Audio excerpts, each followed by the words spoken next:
Mr. Sharael Taha.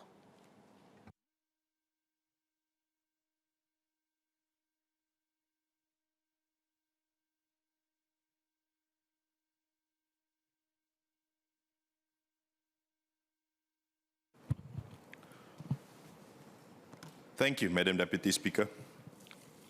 The number of reported scams and the amount lost to scams are steadily increasing, with significant impact on individuals and their hard-earned money. In 2022, there were 31,728 scam cases reported in Singapore, a 32.6% increase from 2021, and victims lost a staggering 660.7 million in 2022 alone, up from 632 million in 2021. Hence, in the last 2 years, $1.3 billion have been lost to scams, and some of these are the retirement funds of many of our residents. During my MPS at Pasir Ris, one of my residents, who is a professional, came up to me sharing that he had lost more than $200,000 to a scam, and majority of the monies lost was his mother's retirement savings. It is essential to address this issue promptly and effectively. While scammers continue to change their modus operandi, our agencies are diligently working to catch up with them. It is encouraging to witness the collaboration between the Ministry of Home Affairs and the Smart Nation and Digital Government Office as they work closely together to strengthen our collective defense against scams. However, I have 3 points of clarification for the Minister. My first point will be on clarifying some of the clauses in the amendments. My second point will focus on how we continue to effectively educate the general public on scams. And my third and final point will be focusing on how we improve the recovery of the monies lost to scams. The proposed amendments to the bill stipulates that the payment account owners, including bank accounts, must exercise responsible conduct in the utilization of the said accounts. They will be held accountable for any transaction that takes place through their accounts. In considering requests by others to use their payment accounts to receive and transfer monies, owners are always expected to find out more about the other party, to verify the other party's identity, and to understand the origin and destination of the monies. Can I confirm with the Second Minister that payment accounts include other types of platform beyond banks or Singpass accounts, such as e-wallets like Apple Pay, Samsung Pay, Grab Pay, Google Pay, and WeChat Pay? In the amendments, when an account owner receives money from or transfers money to another person, he must also take reasonable steps to inquire and identify the source of destination of the money. He will be deemed to have acted rashly if he proceeded to carry out transactions while he had suspicions but did not make further inquiries to address those suspicions. Furthermore, he will be deemed to have acted negligently if he continues with a transaction despite the presence of red flags that are noticeable by any ordinary, responsible person.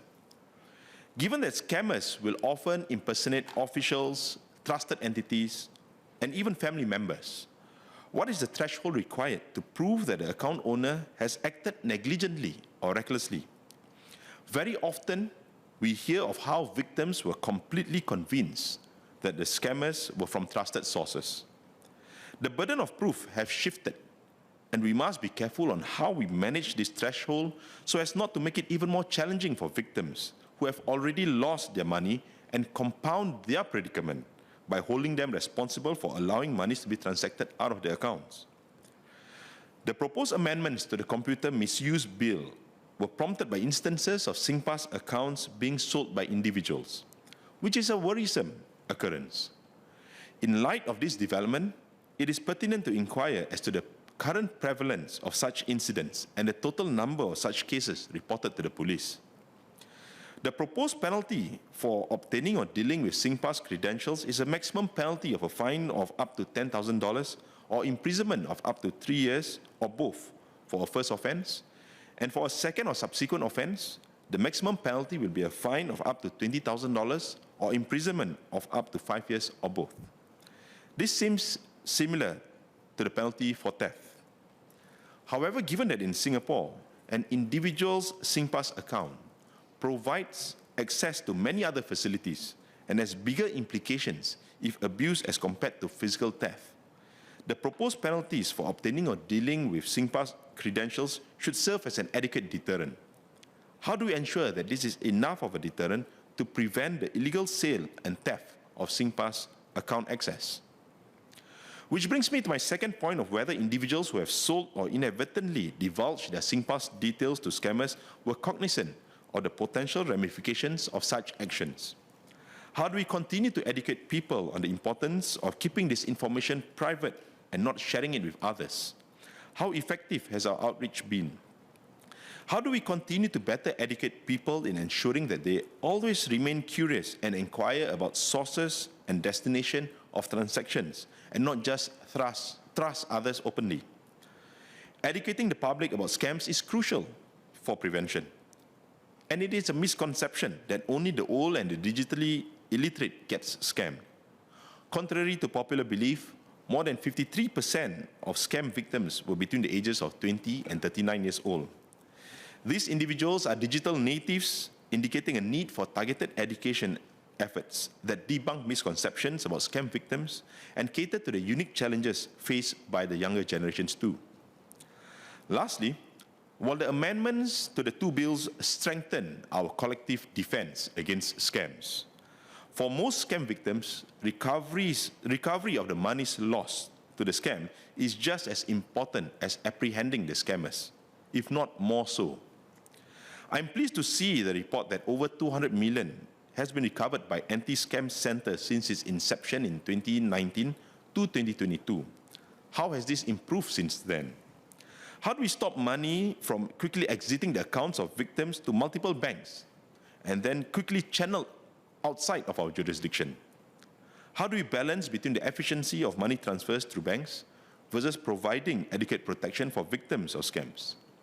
Is there a fail-safe system to immediately stop fraudulent transactions from crossing our boundaries? How much responsibility is placed on banks to ensure that it is not easy for the scammers or money launderers to move money quickly around?